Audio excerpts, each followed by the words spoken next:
we still have a large number of people who are in hotels, particularly those that have no recourse to public funds.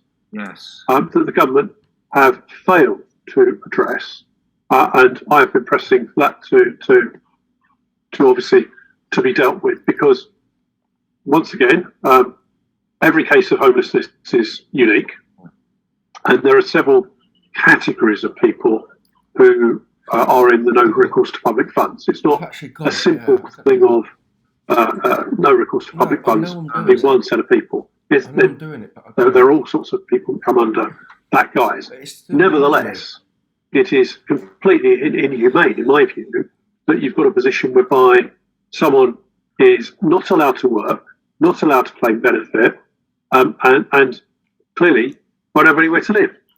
Yeah. So, if nothing else, you have to speed up the process by which someone's access to benefits or access to work is going to be allowed. Or if you're reaching a decision, for example, in the case of asylum seekers, to say, Bristol, you don't qualify, then we have to have a way of humanely returning them to wherever they should be. But I don't make a judgment call on those.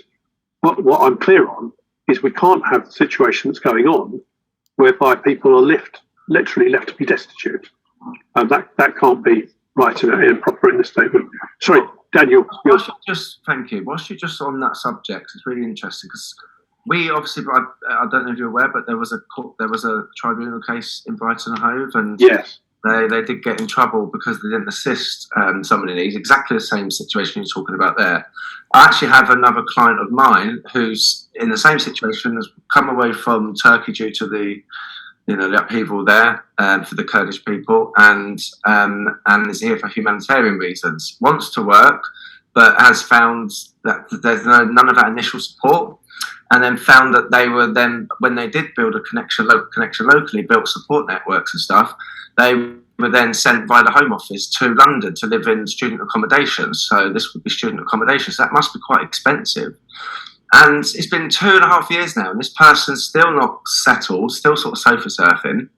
Council don't want to take any prevention duty, don't want to help or assist. No. Then I think to myself, actually, give this person security. Then they can go straight into work because they've got the skills. We know this. And then they're paying tax, and then that then helps society, as a whole. So I just feel that what you're saying is right, but it's the system. How do we get the councils the right money, the spending, so they can invest locally rather than it being sort of centralised the way it is at the moment? Because that's where I feel we have one of the issues. If we give them that money, at least then they can then build and invest, because it is an investment as well. Ultimately, these people will work, they will pay rent.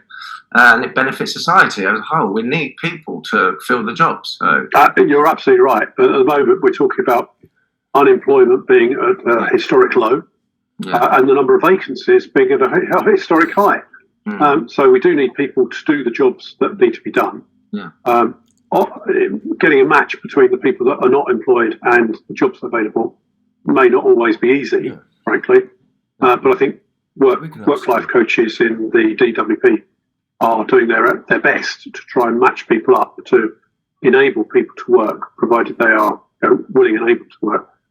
Well, the issue is, of course, whether they're eligible to, taking your example, whether that person is eligible to be able to work is a moot point, I think.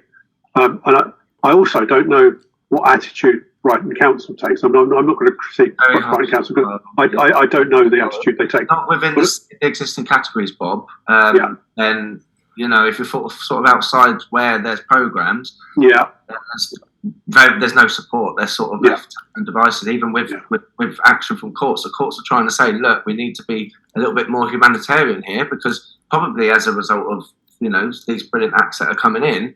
But, there's still no sort of, there's still no willing there. There's still nothing to fully concrete them to say, no, you have to fully do this. So I just wondered if, has the original vision of the Homelessness Reduction Act, has that evolved since that sort of come out? So do you feel like it is evolving? Do you feel like you've got sort of, that's happened? Well, look, I think, to be fair, there are two things I would say. One is that the Homelessness Reduction Act was the biggest reform in social housing for 40 years when I introduced it, and I'm very proud of that fact. I mean, to have made such a change to the backbench MP is quite dramatic. I still feel actually it should have been government doing it rather than me, but the most important thing is it got done.